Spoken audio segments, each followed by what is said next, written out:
Hey, y'all, each week on The Sam Sanders Show from KCRW, we ask big questions and share hot takes about the pop culture we love. Now that we have YouTube, we don't need any more biopics. If they've been alive such that I can watch them on YouTube, I don't need it. I don't think that music is getting worse. I think y'all just don't listen to artists who aren't in the mainstream. Taylor Swift, retire. It's time to retire. The Sam Sanders Show from KCRW, wherever you get your podcast, and on YouTube. You're listening to the first episode of Life in 7 Songs, a new show from the San Francisco Standard, where some of the world's most fascinating people share their life stories and the songs that helped them through. I'm Sophie Behrman.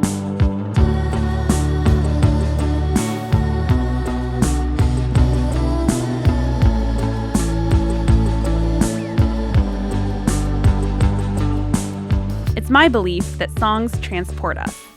For me, a single melody can instantly take me somewhere I haven't been for years. To my childhood bedroom, listening to my parents fight.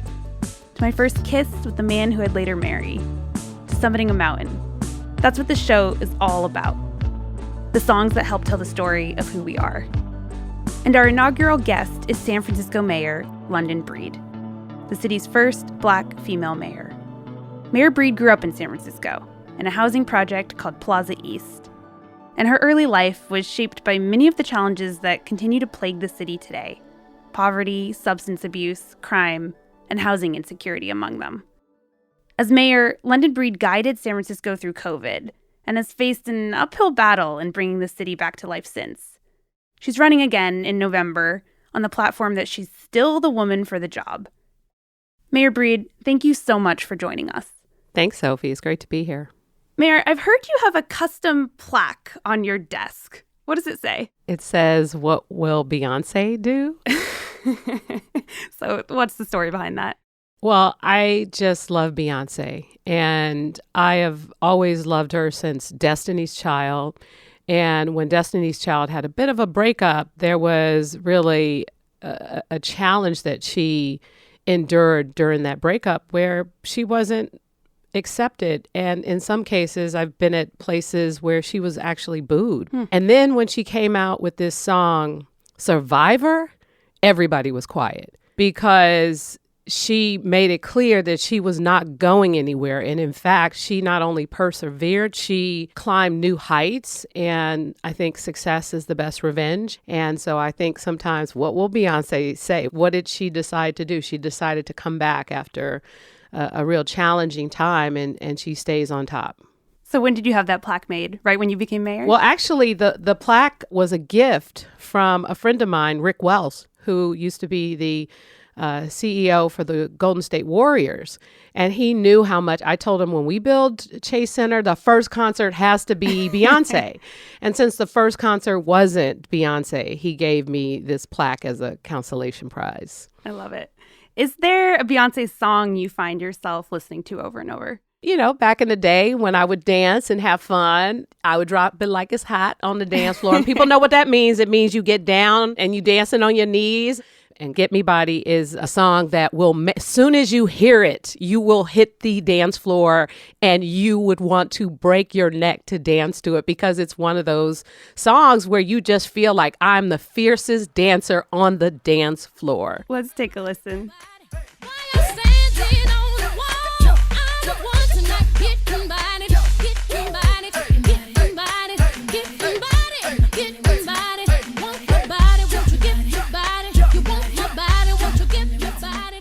Now that I'm older and my knees aren't what they used to be, I can't do it the same way. I bend, but I don't break. But you're moving to it right now. Oh, yeah. I'm in a chair, so it's easier.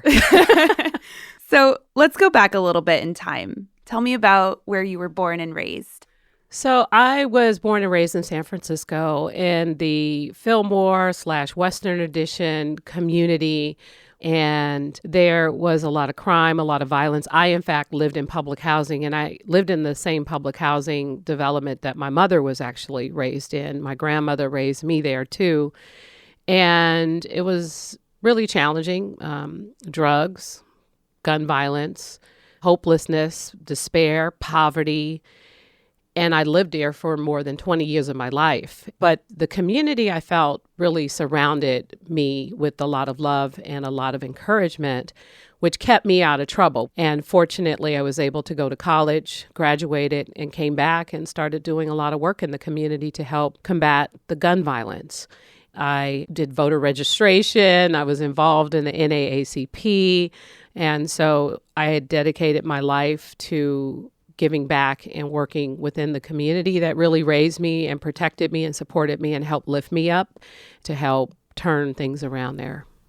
So a young London breed, 4th, 5th grade, you're dealing with crime, drug use around you.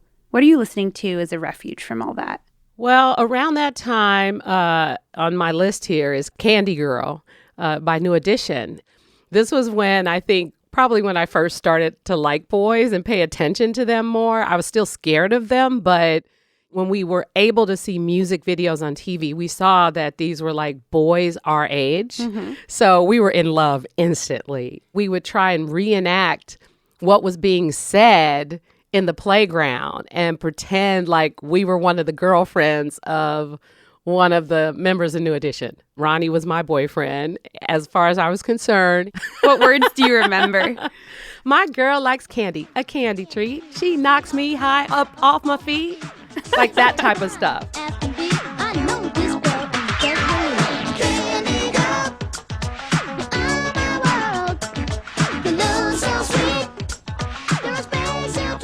So, Mayor Breed, you mentioned your grandmother. What was her name? And tell me a little bit more about her. Her name was Camellia Brown, and she migrated to San Francisco from Texas. And she came here to work. She worked in people's homes and she cleaned. And my grandmother raised me, 2 of my brothers, and at one time, one of my sisters. And then I have an aunt who was developmentally disabled, who was a part of our household. So all of us were living in a 2-bedroom at 1133 Laguna, apartment 2403. You know, it was all of us. It was a little crowded, of course, but we made it work. And she dedicated her life to helping us. And when we did wrong, she held us accountable for it. And when we did right, she didn't praise us, but it was just, you knew that because she didn't say anything that we did right. But she wouldn't give you a smile. She wouldn't give you a good job. None of that. She wasn't like the grandmother, like the typical, you know how grandmothers are, where it's like, oh, my baby, hug, kissing, and all that stuff. She wasn't that. She was tough. She was tough, and she was a parent, and she made sure we were okay. At that time, did you have a sense of where your mom was or your dad was? I never knew my biological father, and I knew where my mom was. And, you know, I mean, my mom is still here in San Francisco, and I don't want to put her business out there. But, you know, my grandmother was there, and she took care of us, and I'm really grateful for that. She sounds like a formidable woman. Yeah. So you reach middle school, high school. What other realizations are you coming to? So rap music was starting to take a hold of my neighborhood, and they were all mostly men. And then when Salt-N-Pepa came out, they represented an era where a woman could be a rap artist, but also not be a rap artist that had to be more like a man. You could be the woman that you are as a rap artist and rap about the things that were important to you and be, you know, sexy and be fun and be feminine and be hard all at the same time. So that was a big deal to have Salt-N-Pepa come out and just be so inspirational and also so confident and so positive and just take it to the next level. So Salt-N-Pepa, which song did you choose? I chose Push It. How does that one go? I will let you play the song because I'm not going to be breathing heavy on this podcast. But their outfits alone and the moves they made in the video, it was epic. Push it real good.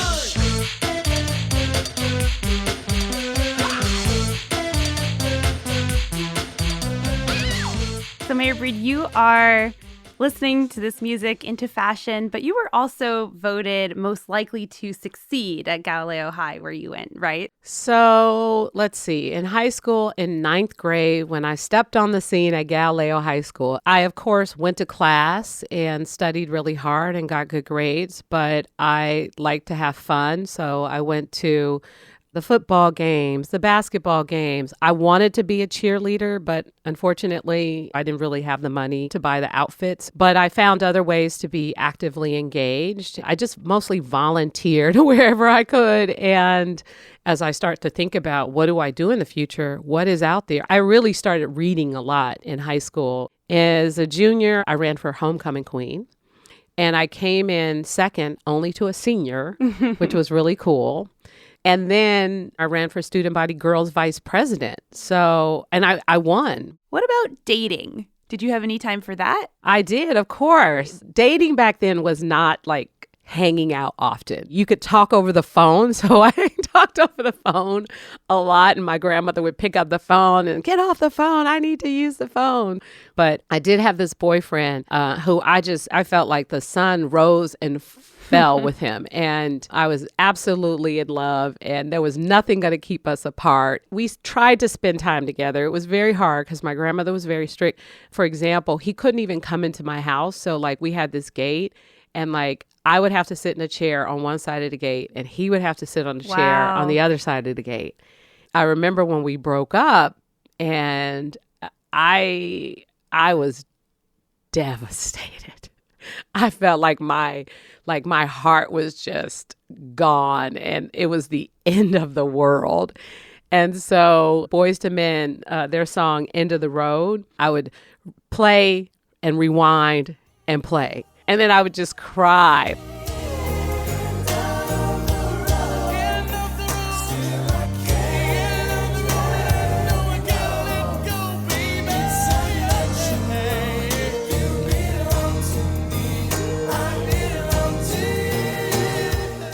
You know, I look back now and I'm just like, I made it through, but, you know, heartbreak is real, especially when it's like your first time. Of course, it wasn't really the end of the road. No, it wasn't. And yeah, I moved on. So when it comes time to go to college, how did you decide where to enroll and what did you study? Well, at the time, I really, really wanted to go to Spelman, all girls college in Atlanta, Georgia. I had a chance to do a Black college tour and it was an experience and really one of the first times I've been on a college campus, even though I lived in San Francisco. But I had gotten a number of scholarships, including a chemistry scholarship. So I had to jump at that and it was a great opportunity. And I got into UC Davis, so I decided to go to UC Davis. And it's closer to home. It was closer to home, especially because my grandmother, she was older and needed a lot more help. And you stuck with chemistry? I did not stick with chemistry. No, I did not. I did not have the patience for chemistry.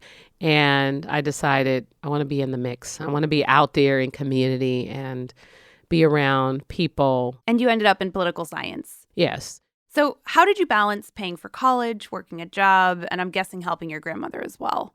It was a combination of things. During that time, I remember there were 5 of us living in the dorms.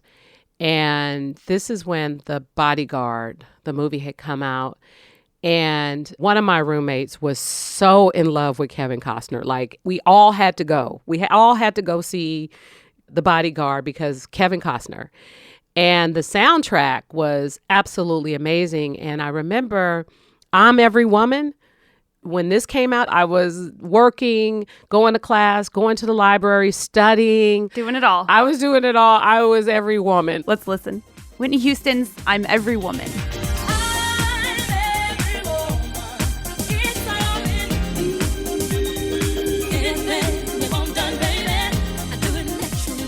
So it was tough, but I was very determined and I was very focused and got through it. Oh, goodness. It was definitely a balancing act.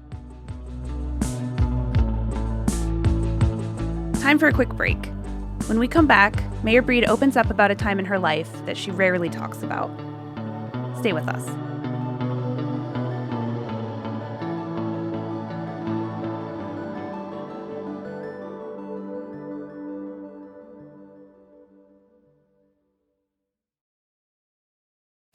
Hey everyone, I want to recommend a podcast. Hard Knocks is a show about resilience, self-discovery, and finding meaning after chaos, hosted by Amanda Knox.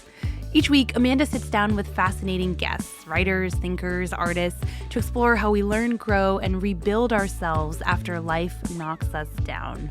Amanda brings humor, honesty, and hard-earned perspective to every conversation, drawing on her own experience of being wrongfully convicted and rebuilding her life. Amanda was a guest on Life in 7 Songs in one of our most moving episodes, opening up about how music became a lifeline during her years of wrongful imprisonment. On our show, she spoke candidly about turning pain into wisdom and also about how we're all so much more than our worst moments. If you liked that episode, you'll love her show, available wherever you listen to podcasts. I'm Jesse Alejandro Cottrell. And I'm Emily Dreyfus, and this is Pacific Standard Time. We have stories from all over the state of California, all the big battles that are happening here. Prop 50, housing affordability, tech, and immigration. And we're really excited to bring you the stories about how California is dealing with what it means to be alive in 2025. Subscribe to Pacific Standard Time, a new weekly show from the San Francisco Standard. We'll have new episodes every Wednesday starting November 19th, wherever you get your podcasts.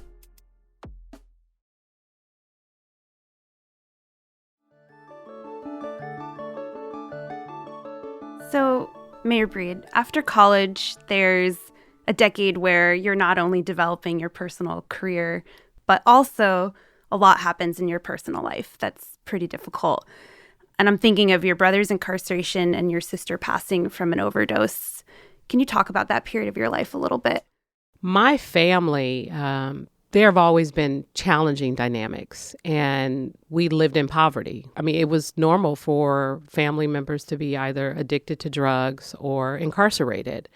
And having my sister suffer from addiction, we tried to get her to get help. She ended up in Walden House for some time. What's Walden House? It was a place where she could stay and get treatment. I mean, she struggled, and people who struggle with addiction, I'm grateful that I don't know what that feels like, but I've seen addiction firsthand, My brother has always been out in the streets in some capacity or another. I mean, he suffered from addiction himself, and he made a lot of mistakes. And those mistakes have put him in the situation he is in now.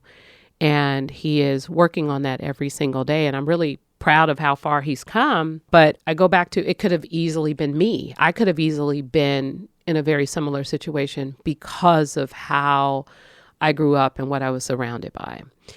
So more attention is paid to my story and the fact that someone who could grow up like I did could end up being mayor. And that is, I know, significant. But there's so many people who have a very similar story. And it's one of the reasons why it is so important for me to get people into a place where they can survive, where they can avoid being in a situation like either my brother or my sister. What's interesting about what my sister, she experienced then and what is happening now is I'm working with some of those same people who have been there even with her, who are in recovery. And I look at them and I'm just so happy they're alive. And I'm so happy that they have a chance to be here and to live and to help someone else, even though she couldn't be here. These issues have shaped your life in a way that it's personal for you. It's lived experience. How do you think that's made you a better leader? Well, I don't do the job in fear of losing it. So some of the decisions that I've had to make have rubbed people the wrong way, but it always goes back to, why am I making the decision? The perfect example is recently Proposition F that we just passed here in San Francisco that requires, if you struggle with addiction and you want financial assistance, then you need to be in treatment. And that came from the recovery community. That came from a lot of the same people that I grew up with that have been in the street struggling with addiction with my sister.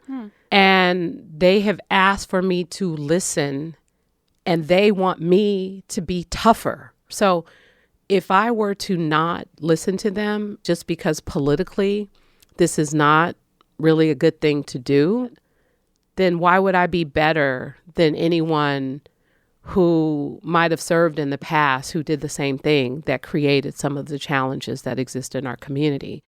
So this period of your life after college, Lauryn Hill comes out with her first album. How does that become the soundtrack of maybe the next even decade for you? And especially as you're sort of grappling with your own career and what's going on personally. I like Lauryn Hill ever since I saw in Sister Act 2. And I was like, oh my God, that voice. And so I followed her career. But then when she released her solo album, The Miseducation of Lauryn Hill, which won the most Grammy Awards of any other album from what I can recall, I fell in love. What was it about her? It was her voice and it was her message. Being a woman, she was with the Fugees, which consist of two men. And look, they were a team. But she just broke off on her own to do this and create this extraordinary album, which to me kind of elevated her to the level that she should have been elevated to. And I would listen to the album over and over and over again. I had the CD. Did you ever go see her? I did. It was the first time that I bought a ticket to a concert in the front row, and I maxed out my credit card. I got a ride from some other people who were going, and I was like, I'm in the front row. I'll see you guys after the concert. I was right there singing it. I wanted her to know, I know every word, Lauryn. I'm right here for you. What song did you pick for us? I picked X Factor.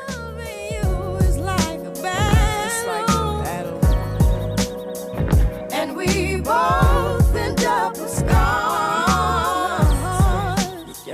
Tell me who I have to get so reciprocity.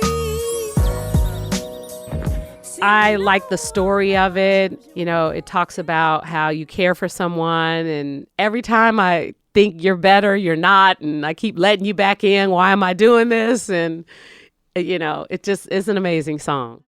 So after college, you hold a number of jobs in and around City Hall. You head up an important arts nonprofit, and you also earn a master's degree in public administration. So I'm skipping a lot of your resume here, I know. But in 2012, you're campaigning for supervisor of San Francisco. And I would say in this moment, at least from the outside, if you haven't already, you really solidify yourself as someone who is her own woman.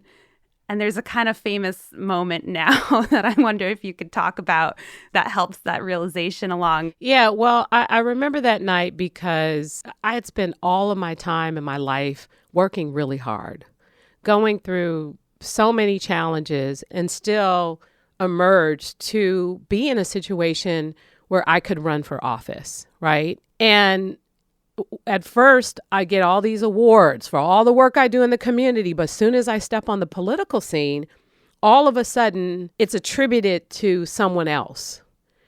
And it was offensive. Specifically, former Mayor Willie Brown. It was attributed to him, yes. People were calling you Willie's girl. Yeah, because I worked as an intern in his office. I worked on the Treasure Island Development Authority. So I worked in his administration, and I had a moment. I went off on a bit of a rampage using a lot of profanity. Right. And for the listeners, what you said, because this was never recorded, it was written up in the paper, is Willie Brown didn't wipe my ass when I was a baby. My grandmother took care of me. And then you basically said, using the mother of all curse words, that you don't do what anyone tells you to do. It was to specifically say that he is not responsible for making me into the person I am. You know, my grandmother raised me and took care of me. There's more to me than just the time that I work for him. So I said it the wrong way. and that was really unfortunate because then it became something that I wish it wouldn't have become. Like, it's like, oh, this is how she is. Like, honestly, here's the ghetto coming out of her. Here's the hood rat. She grew up in the projects. Do you want this person to be your elected leader? But I will say, the sad reality, especially about being a woman in politics, is people don't want to attribute what you are, what you stand for, and what you do to you. Even when Ed Lee died and I became acting mayor, and then 2 other people who are running against me now remove me, and the accusation is I'm too beholden to wealthy white men. And just for the listener, Ed Lee dies suddenly. You are president of the Board of Supervisors, so overnight you become acting mayor.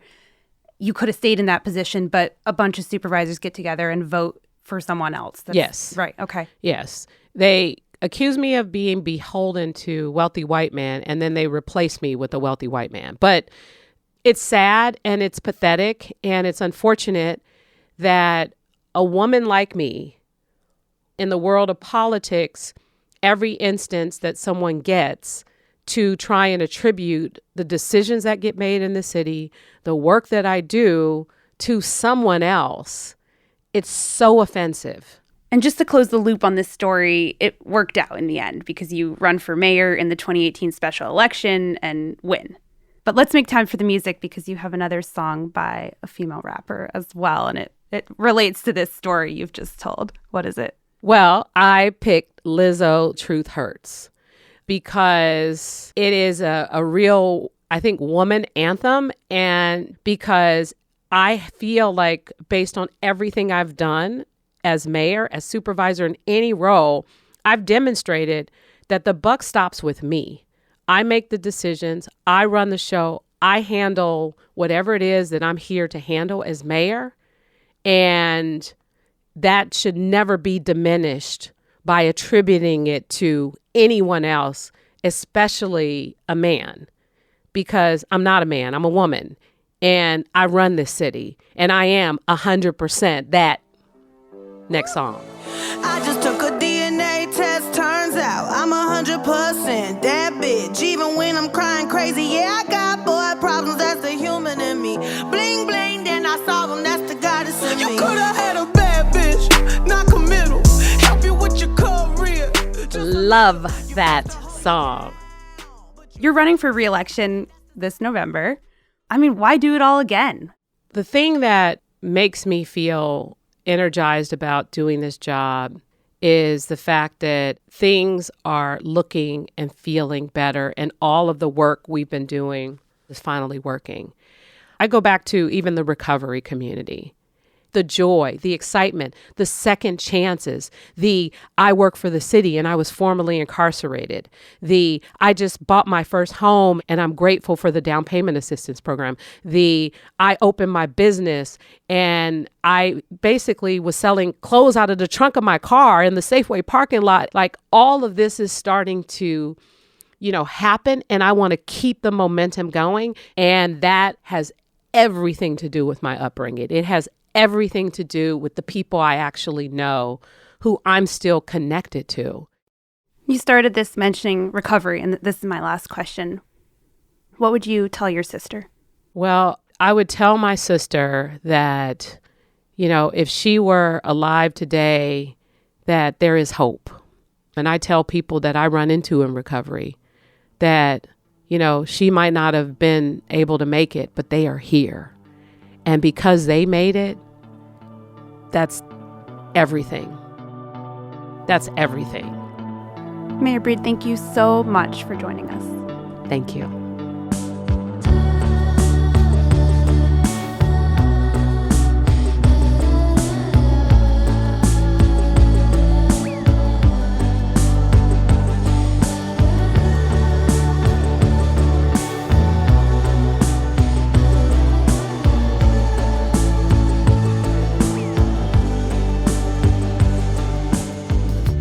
Life in 7 Songs is a production from the San Francisco Standard. This episode was produced by me, Sophie Behrman, and our senior producer, Jasmine Morris. Our executive producers are Griffin Gaffney and John Steinberg. Nate Toby is our creative consultant. This episode was mixed by Michelle Lanz. Booking help from Megan Mitchell. Our theme music is by Kate Davis and Zubin Hensler. And Clark Miller created our show art. Our music consultant is Sarah Tembekshian. You can find this guest's full playlist at sf.news/Spotify. I'm Sophie Behrman. Thanks for listening, and see you next time.